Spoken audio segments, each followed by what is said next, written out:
Hello all, मी doctor Netra. मिळून साऱ्या जणी ह्या आपल्या सिरीजमध्ये आजचा विषय थोडासा कॉम्प्लिकेटेड आहे.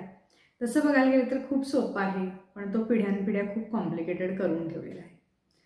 कालपासून विचार चालू की कशा पद्धतीनं हा विषय मांडू, म्हणजे तो खूप सहज आणि थेटपणे भिडेल, पण तसे काही शब्द सापडत नाही आहेत. आणि तो विषय आहे सासू, सून आणि नणंद ह्या तीन स्त्रिया. आणि ह्या तीन स्त्रियांचं एकमेकावर असलेलं रिलेशनशिप, ह्यांचे असलेले कॉन्फ्लिक्ट, याच्यामुळे झालेल्या अनेक मानसिक शारीरिक वेदना, अनेक मानसिक शारीरिक जखमा, आणि ह्या ट्रायोमुळं किंवा ह्या तीन स्त्रियांमुळं ज्या झालेल्या स्त्रियांच्या ज्या डिटॅचमेंट आहेत किंवा स्त्रियांचं आयुष्यातूनच एक प्रकारचं काय म्हणू शकतो आपण, आवड किंवा त्यांची एक आयुष्य जगण्याची जी उमेद आहे ती संपवून टाकण्याची ताकद ह्या तीन नात्यांमध्ये आहे. आता ह्याला ताकद म्हणायची का, ह्याला एक काही निगेटिव्ह पॉवर म्हणायची का, काय म्हणायचं, म्हणजे शब्द नाही. कारण आज सुद्धा जेव्हा क्लिनिकमध्ये आम्ही बसतो तेव्हा अगदी डॉक्टर असू दे समोर मुलगी, फॅशन डिझायनर असू दे, ब्युटिशियन असू दे, होममेकर असू दे, अतिशय मोठ्या पोस्टला असू दे, इंजिनियर असू दे, CA असू दे, त्या मुली आनंदात दिसतच नाहीत. म्हणजे त्यांच्या आईवडिलांनी त्यांना शिकवलेलं आहे इतकं उत्तम पद्धतीनं की बाबा तू कमवशील, थोडी इंडिपेंडंट राहशील, थोडी आनंदात राहशील, आणि मग त्या मुली लग्न करून जातात आणि अशा घरामध्ये जातात की जिथं ते घरसुद्धा स्वतः पूर्णपणे उत्तम शिकलेलं असतं, आर्थिकदृष्ट्या अतिशय उत्तम असतं. आणि मग अशा घरी त्या मुली लग्न करून जातात. पहिल्यांदा मुलीनं असं सगळं सोडून दुसऱ्यांकडं, अर्थातच ते दुसरंच घर असतं, तेव्हा जाणं आणि मग तिथलं सगळं ॲडजस्ट करणं, तिथल्या लोकांचे स्वभाव कसे आहे ते समजून घेणं, त्याच्यामध्ये प्रत्येक गोष्टीत पहिल्यांदा थोडं नमतं घेणं की बाबा समजावून घेऊया कशा पद्धतीची माणसं आहेत, काय प्रकारच्या अपेक्षा आहेत. आणि मग नंतर एक साधारण 6-7 महिन्यातच लक्षात येतं की यांना, जसं आपल्याकडं पूर्वी ग्रामीण भागात म्हणायची, अजूनही म्हणतात, हे आखूड शिंगी, बहुदुधी, जास्त न खाणारी, कधी न आजारी पडणारी, सतत भरपूर दूध देणारी, अशी प्रॉफिटेबल म्हैस जशी असते तशा पद्धतीची एक व्यक्ती यांना घरामध्ये हवी. म्हणजे तिनं 8-10 तास जॉब करावा, घरात उत्तम काम करावं, घरातल्या लोकांची संपूर्ण काळजी घ्यावी, आणि त्याच्यानंतर तिनं जर काही अचीव केलं असेल तिच्या फील्डमध्ये तर त्याच्याबद्दल तिला अभिमान नसावा, तिनं स्वतःसाठी काही खर्च करू नये, तिनं सगळं जे काय असेल ते असं पुडकं नवऱ्याच्या हातात किंवा सासू सासऱ्यांच्या हातात आणून द्यावं आणि आपण त्याच्यापासून अलिप्त राहावं, अशी काहीतरी अपेक्षा 100तल्या 99 लोकांची असते. तर जेव्हा आपण 100तल्या 99 लोक म्हणतो समाजातले, तेव्हा तो संपूर्ण समाजच बनतो.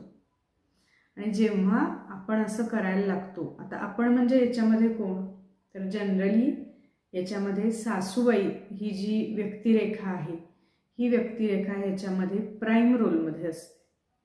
आता तुम्ही म्हणाल सुनबाईंचं सुद्धा चुकत असेल किंवा दिसंड आहे, तर खूप फ्रँकली आपण ह्याच्यामध्ये विचार करूया की आपण एखाद्या मुलाचं किंवा एखाद्या मुलीचं सुद्धा लग्न केव्हा करतो. आता तर प्रश्नच नाही. आता पूर्वी तरी आधी लग्न व्हायची, सगळं बालविवाह किंवा अगदीच लहान असताना वगैरे लग्न व्हायचे, ते अल्लड असायचे, त्यांना सांगाव्या लागायच्या अनेक गोष्टी, सासू सासऱ्यांनी सांगणं किंवा समजावून सांगणं, माहिती करून देणं हे गरजेचं होतं. आता लग्न होत आहेत 25-30व्या वर्षी, तेव्हा मुलं आणि मुली दोघंही संपूर्णपणे शिकलेले असतात, फायनान्शियली इंडिपेंडंट असतात, बऱ्याच वेळा आपल्या गावाहून बाहेर राहिलेले असतात, 3-4 वर्ष, 7-8 वर्ष शिक्षणासाठी बाहेर राहत असतील तर 10-12 वर्ष बाहेर राहिलेले असतात. आणि तरीही त्या आईला असं वाटतं की आपल्या मुलाला काहीही कळत नाही, आपण त्याला प्रत्येक गोष्ट सांगायला पाहिजे, किंवा त्या आईला वाटतं की आपल्या मुलीला काहीही कळत नाही आणि आपण तिला प्रत्येक गोष्ट सांगायला पाहिजे, आणि आपण तशी सांगितली आणि त्यांनी जर तशीच केली तरच त्यांचा संसार चांगला होणार आहे. म्हणजे एकतर ह्याच्यामध्ये 2 गोष्टी आहेत. पहिली गोष्ट, तुम्ही तुमचं जे पालकत्व आहे, जे पॅरेंटिंग आपण 20 वर्षापर्यंत म्हणतो, ते अजिबात चांगलं केलेलं नाही आहे. तुम्ही तुमच्या मुलामुलींना चांगल्या गोष्टी शिकवलेल्या नाही आहेत. दुसऱ्याशी कसं वागायचं, दुसऱ्याचा रिस्पेक्ट कसा ठेवायचा, आपण इतर व्यक्तीशी बोलत असताना कसं बोलायचं, एखाद्यानं आपल्यापेक्षा जास्त काही अचिव्हमेंट केल्या तर त्याला ॲप्रिशिएट कसं करायचं, ही आपली एकत्र फॅमिली आहे, नवरा आणि बायको, आपण दोघंही एकत्र कसे राहायचे आणि एकत्र पुढं कसं जायचं हे तुम्ही तुमच्या मुलाला किंवा मुलीला अजिबात शिकवलेलं नाही. ही पहिली गोष्ट झाली. किंवा दुसरी गोष्ट, तुमची मुलं अडल्ट झालेली नाही आहेत किंवा तुम्हाला विश्वास नाही आहे की तुमच्या मुलांमध्ये काही डिसिजन घेण्याची कपॅसिटी आहे आणि ते त्यांचा संसार उत्तम पद्धतीनं करू शकतात. आता हे इतकं बोलण्याचं कारण काय आहे? कारण प्रत्येक स्त्री, प्रत्येक माझ्या वयाची मुलगी, म्हणजे साधारण एक 25 वयापासून ते 40 वयापर्यंतची प्रत्येक मुलगी, प्रत्येक स्त्री इथं माझ्यासमोर येऊन रडते. प्रत्येक फिजिशियन, काउन्सिलर, मैत्रीण कोणी असेल तिच्याशी बोलताना त्या मुलीच्या डोळ्यात पाणी येते. का? कशासाठी? हीच तुमची अचिव्हमेंट आहे का?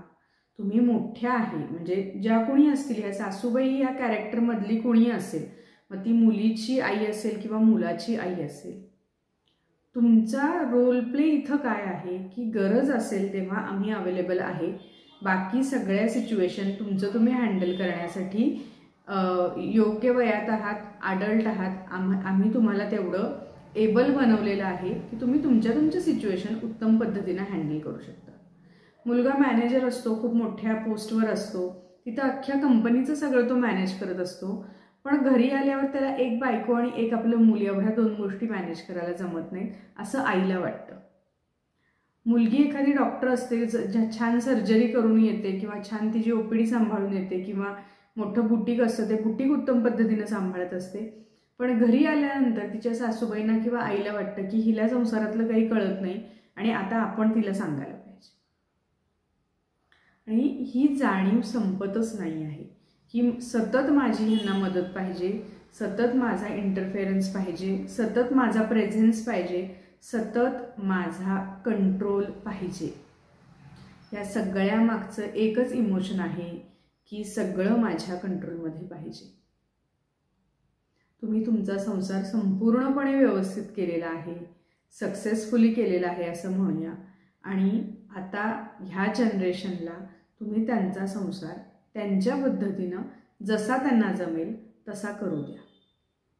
तर याच्यामध्ये ज्या स्त्रिया किंवा जे सासू सासरे म्हणा किंवा कुणीही, सासू सासरे म्हणजे फक्त मी मुलीचे सासू सासरे असं म्हणत नाही आहे, मुलाचे सुद्धा सासू सासरे जे एकत्र राहत असतात, जवळ राहत असतात, त्यांचा इंटरफेरन्स फारसा नसतो, कारण ते त्या मुलामुलीचं दिवसभराचं शेड्यूल बघत असतात की किती वाजता उठतात, काय करतात.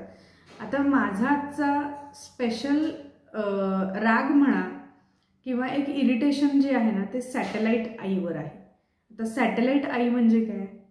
तर ती असते दुसरीकडं कुठंतरी बसलेली, ती तिचं ती निवांत असते आणि ती इकडं फोन करून रोज विचारत असते की समजा मुलगी आहे की आज काय केलंस, आज काय झालं, आज तुम्ही दोघं जण काय बोलला, आज तू काय घेतलंस, आज तू काय करणार आहेस, आज तुला किती पैसे मिळाले, या महिन्याचा पगार झाला का. सॅटेलाईट मॉम किंवा सासूबाई असतात, मुलाला फोन करतात, तुम्हाला जेवायला व्यवस्थित मिळालं का, तुम्हाला खायला व्यवस्थित केलं का, घर व्यवस्थित ठेवलंय का, ती तुमच्याशी नीट बोलते का, असे प्रश्न विचारले जातात. म्हणजे मी हे स्वतः बघितलेलं आहे. म्हणजे तुम्ही ज्या 2 अडल्ट लोकांचं लग्न लावून दिलंय, एक मुलगा आणि एक मुलगी, ते इतके निर्बुद्ध आहेत का की त्यांना आपण दिवसभर काय जेवलोय हे आपल्या आईवडिलांना सांगावं लागतं, आईवडिलांना विचारावं लागतं की बाबा तिनं तुला जेवायला दिलंय का किंवा तो तुला पैसे देतो का. इतक्या म्हणजे आपण किती आपल्या मुलांना डिग्रेड करतोय हे तुमच्या लक्षात येतंय का? की आपल्या मुलाला अन्न मिळाले की नाही हे आपल्याला फोन करून विचारावं लागतं. 30, 35, 40 वर्षाच्या मुलाला तुला जेवण मिळालं का असं विचारावं लागतं. बरं, जी घरात तुम्ही सून आणता आहे, ती सून म्हणजे काय, तुम्ही काही टेररिस्ट वगैरे आणताय का घरामध्ये की जिला एवढं तुम्ही असं अंडर युअर नोज ठेवताय की नाही तू असेच कपडे घालायला पाहिजेस, नाही तू असंच बोलायला पाहिजेस, नाही आमच्यात असं चालत नाही, नाही आमच्यात तसं चालत नाही. कुणी काढले हे नियम? आणि हे सगळं तुम्ही छोट्या छोट्या छोट्या गोष्टी ज्या पेरत असता आणि बाहेरून दाखवत असतं की आम्ही खूप फ्री विल्ड आहे, आम्ही आमच्या सुनेला कसलंही बंधन घालत नाही, आमच्या सुनेला आम्ही सगळा फ्रीडम दिलेला आहे. तुम्ही फ्रीडम देणारे किंवा घेणारे कुणीच नाही आहात. तुम्ही एक ज्येष्ठ व्यक्ती आहात की ज्यांनी अर्थातच आमच्यापेक्षा 4 पावसाळे जास्त बघितले आहेत, मान्य आहे, पण याचा अर्थ नाही की तुम्ही आयुष्यातल्या सगळ्याच गोष्टी बघितलेल्या आहेत. आता जनरेशन पूर्ण बदललेली आहे, इन्कम सोर्सेस बदललेले आहेत, घरात येणारा पैशाचा ओघ वाढलेला आहे. त्यामुळे पूर्वीची जी काटकसरी किंवा टिपिकल मिडल क्लास जी मेंटॅलिटी होती ती आता कुठं नावाला सुद्धा राहिलेली नाही आहे. त्यामुळे मग आपली सून किंवा आपली मुलगी किती कपडे विकत घेतीये किंवा घरात काय वस्तू घेतीये किंवा घरात जेवण रोज काय बनवतीये. म्हणजे लिटरली मला एका माझ्या पेशंटनं सांगितलं होतं की तिची 2 छोटी मुलं आहेत आणि तिच्यासाठी ती पनीरची काही वेगवेगळ्या रेसिपीज आठवड्यातनं 2 वेळा तरी बनवते. तर तिच्या सासूबाई फोन करून विचारायच्या रोज, आज तू काय बनवलंस? आणि जर 2 वेळा किंवा 3 वेळा पनीर बनवलं असं सांगितलं तर त्यांना त्या मुलाला फोन करून सांगायचे की तुझी बायको खूप उधळपट्टी करते, ती 3-3 वेळा पनीर आणून खाती. तुम्ही कुठल्या लेवलपर्यंत चाललाय मला हे विचारायचं आहे तुम्हाला, की तुम्ही किती इंटरफेअर करताय. आणि हे सगळं जे तुम्ही करताय हे सगळ्या जवळजवळ सगळ्या सासूबाई, म्हणजे मी परत सांगतेय, मुलाची आई किंवा मुलीची आई, असं सासू म्हणजे फक्त मुलाचीच आई असं मी बोलत नाही आहे. इन जनरल सासूबाई म्हणल्यानंतर जे हे पिक्चर आहे, हे पिक्चर कशासाठी बनवल्यासारखं भासवतात की आमच्या मुलांचं सगळं फार चांगलं व्हावं, त्यांचा संसार अतिशय व्यवस्थित व्हावा, त्यांचं सगळं व्यवस्थित व्हावं म्हणून आम्ही झटतोय, म्हणून आम्ही रोज फोन करतोय, म्हणून आम्ही त्यांना हे सांगतोय, म्हणून आम्ही त्यांना ते सांगतोय.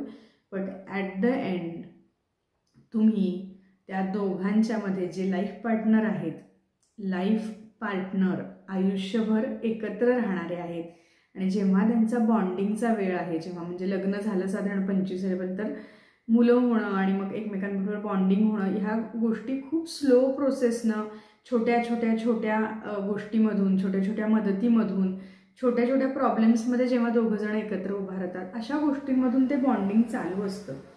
आणि तुमच्या रोजच्या फोननं किंवा सूचनांनी किंवा टोमण्यांनी ह्या गोष्टी अक्षरशः अशा चिंधड्या उडाल्यासारख्या उडतात. आणि जे तुम्हाला व्हायला पाहिजे हवं असतं की माझा मुलगा आनंदात राहावा किंवा माझी मुलगी आनंदात राहावी किंवा माझ्या मुलाचा संसार उत्तम व्हावा, त्या मूळ संकल्पनेलाच तुम्ही सुरुंग लावता.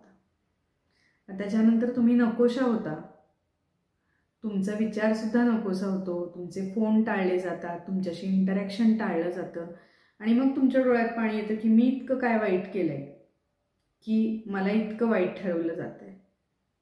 तुमचा कंट्रोल, तुमचं अतिसंसारात जे ढवळाढवळ आहे, तुमच्या पाल्यावर असलेला अविश्वास आहे आणि मलाच सगळं कसं माहिती आहे आणि माझंच सगळं कसं बरोबर आहे, ह्या गोष्टी तुम्हाला एक छान जी अशी आई असते की म्हणजे आई म्हणलं की आपल्याला कसं वाटतं की अरे यार मस्त, आता मला काही टेन्शन नाही, तीच आई जे तुम्ही रोलमध्ये असता त्याच आईला तुम्ही सासूबाई ह्या उगाचच कडवट रोलमध्ये ढकलता ह्या 4-5 गोष्टींवर.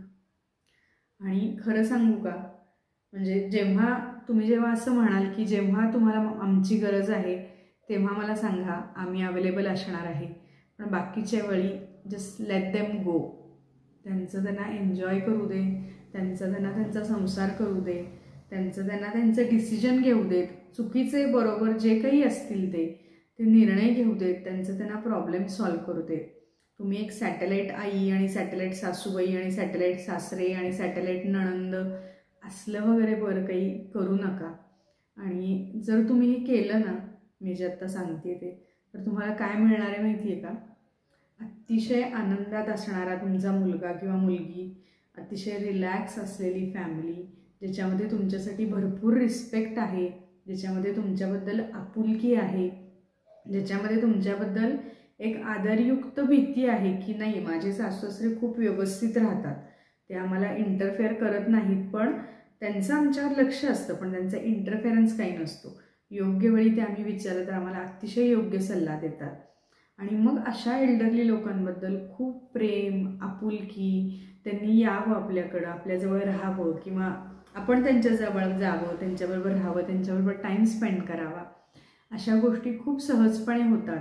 आणि मग जेव्हा ती सून जेव्हा सासूंच्या रोलमध्ये जाते तेव्हा ती म्हणते, माझ्या सासूबाई खूप छान होत्या, त्यांनी मला कधीही असे जे निरर्थक प्रश्न किंवा निरर्थक शंका किंवा निरर्थक गोष्टी विचारल्या नाहीत, मला कायम सपोर्ट केलं.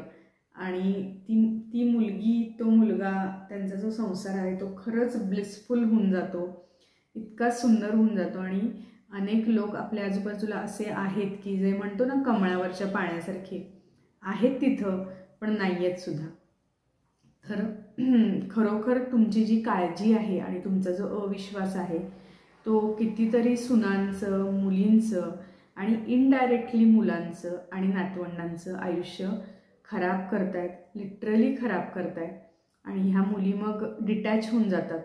ह्या मुलींना कुणाबद्दलच काही वाटत नाही, ना आपल्या आईवडिलांबद्दल, ना नवऱ्याबद्दल, ना मुलाबद्दल. आणि मग त्या मुली एका वेगळ्याच फेजमध्ये जातात की आनंदही नाही आणि दुःखही नाही, फक्त मी माझं कर्तव्य म्हणून सगळ्या गोष्टी करते. आणि तुमच्या ह्या ओव्हर प्रोटेक्टिव्ह नेचरमुळं तुम्ही खूप सुंदर फॅमिली बनता थांबवता. आणि मग मुलगाही तुमचा तसंच होऊन जातो, कारण का आपल्या लाईफ पार्टनरलाच कशामध्ये इंटरेस्ट नाही आहे आणि तीच आता आपल्यापासून डिटॅच झाली म्हणल्यावर त्याच्याही संसारात फारसा काही असा खूप सुंदर आपुलकी, ओलावा असा काही राहत नाही. आणि मग ती एक वेगळीच फक्त कर्तव्य पूर्ण करणारी फॅमिली बनते. आणि मग तुम्ही म्हणता की आमचं काय चुकलं, तर ह्या अनेक गोष्टी चुकतायत.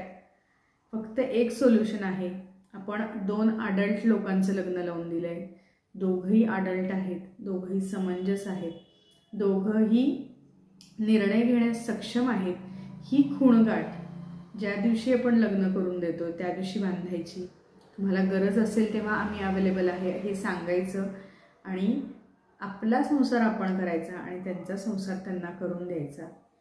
त्यांचं ते अतिशय उत्तम पद्धतीनं मॅनेज करतात आणि you should be proud of that की माझ्याशिवाय, माझ्या सजेशनशिवाय, माझ्या मदतीशिवाय या माझ्या मुलांनी अतिशय उत्तम संसार केला, अतिशय उत्तम पद्धतीनं सगळं मॅनेज केलं.